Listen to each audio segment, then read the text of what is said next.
This video focuses on a life plan. What is a life plan? Why do you need one? How do you take steps to move forward? How do you execute your plans properly?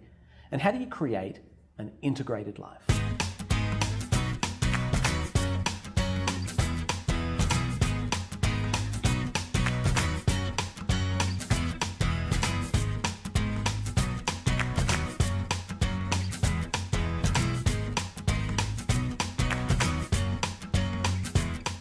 Laura, lovely to speak with you. Thank you. Let's talk about life plans here. Firstly, what is one and do I need one? Well, this is all about, do you want it, first off? No one should be forced to be doing this, but the idea is it starts with purpose and why are we really here? And the idea of a life plan is to think about how to live it more fully. And I like actually thinking about them as purpose plans, and thinking about it in an integrated way. Where are we living our purpose? Yes, at work, because people think about that from a work standpoint a lot. But then how are we doing it from a family standpoint, in relationships that we're closest to, friends, and then looking to community and people outside our regular day-to-day.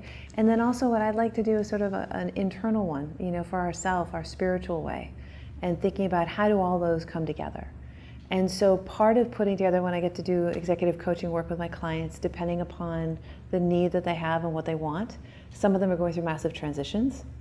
This is a great time to kind of do a pause point, say what really matters. They've been through something tragic or amazing or difficult, and it's a reassessment time. And so what we do is we look at what's the purpose, like why are they really here, and explore that as the themes of their life, as well as then coming back to saying, okay, sometimes people find it easier to start with, say, 3-5 years out. If that's easier, you start there. Some people want to start, give me the next 30 days.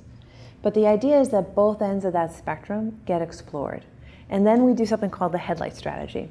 And I don't know who came up with this, but I am going to claim it for the moment until someone says to me, I was the one. So Until then. The headlight strategy I use with my clients all the time, which is think about you're driving from Boston to San Francisco. And you want to get to San Francisco, hence the long term, but we're driving at night and we can only see as far as our headlights will go 50 yards ahead of us. So in doing this life plan, this integrated plan around the purpose and how I live it, sometimes all we can do is we do just enough work to know it's San Francisco, pretty broad, we don't know where we're going and what time we have to be out there. Maybe it might be 5 years. But then thinking about it just in incremental basis, because we learn so much along that path. When we get to that next 50 yards, you get to see things you couldn't see that previous 50 yards. And we learn and integrate. And that's why on a personal place, I have a purpose partner who I speak with every 4 to 6 weeks. We do a Skype together. He's based in London, and we hold each other accountable. And it's more about holding each other accountable to living our purpose and helping us acknowledge where we've made progress in it. And through the dialogue, we explore then, this is where I have to go next in my next 50 yards. So you're exploring the steps along your life plan. Yes. As you move forward. Yes. Talk to me about integration. When you were first saying this, I thought you meant integration between work life and home life and spiritual life and all those ones that you named. Yeah. Does it mean that, or is it sort of something else in this context? No, you're spot on. It's really about taking it so that you can take something that's central to all of it and see how it shows up differently in those buckets. Okay, that makes sense to me. Let's come back to the first 50 yards. Can you give our viewers here some hints, I guess, or techniques about taking steps to move forward? Sometimes people get stuck. Yes. And a little lost. Yes. How do you just take those first steps? How do you find your way through the first 50 yards of the headlights? There's a new book out by Mel Robbins who talks about using a technique called the 5, 4, 3, 2, 1. I think she calls it the 5-second technique. And I think it's absolutely the simplest and most brilliant way to think about what are those first actions. I have a feeling that if I asked you a question around your purpose and said, if you could do one thing that would help you live your purpose more fully right now, you might have an instant reaction, and that's the one I want to grab, and before 5 seconds comes up, write that down. Before 5 seconds. Right, because the idea is that our brains will shut it down after 5 seconds. Why does that? I mean, by the way, I totally do relate to that. Yeah. Why does your brain shut it down like that? And if so, is there a pill? Yes. No pill that I... Not that I know of. haven't The figured out 5-second pill. the 5-second pill. This is part of our brain putting us into safety mode because it's a risk and outside our norm, and we don't want to be outside our norm because it's unsafe to us. So it's a self-preservation kind of a deal. Exactly. But you got 5 seconds before the brain figures it out. Exactly. Oh, that's So like go act on it quickly. So your consulting gigs are all 5 seconds I've got long. 5 seconds and it's very fast. I don't get paid much. Big time. Well, it's a lot for 5 seconds. It's a lot for 5 seconds, Yeah. but yeah. So the idea is notice what first comes up. That's what we were talking before about the 5th book about A Pocket Guide to Purpose and the Inner Sage, is we have a voice in us that's really brilliant, each of us.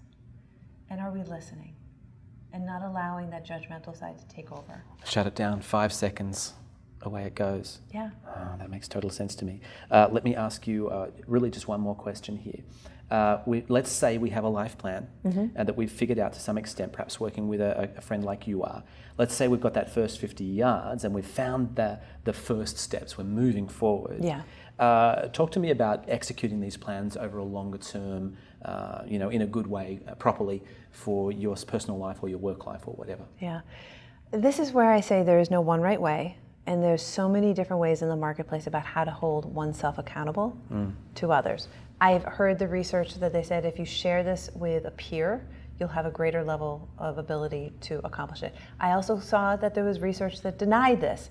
You know what? I don't care. Whatever works for you of knowing how you've held yourself accountable, whether it's writing it down on a piece of paper, putting it in an envelope, and it's your New Year's resolution, whether it's talking to your Aunt Millie, because you know you can never lie to Aunt Millie, she will see through it, or if it's to a buddy who will be checking in with you every week. Or I also have an accountability partner that I am texting every day. Every day I have a text that comes in from him asking me about, I hate this one, but it says anyways, but eating the frog, which sounds terrible, but it's about, a frog that gets put into the pot and doesn't notice as the heat's getting turned out. It's a terrible analogy. Good, so it's not a Muppets reference. No, Kermit's wonderful. Let's not go there. Harsh. Do not make that connection, please. Scratch this video. The idea is looking at, am I doing the one thing that I know I don't want to do? That I need to do to get stuff done. Because the truth of the matter is, to get this stuff done, we sometimes have to do things we don't want to do to get the things we want, which sounds so counter.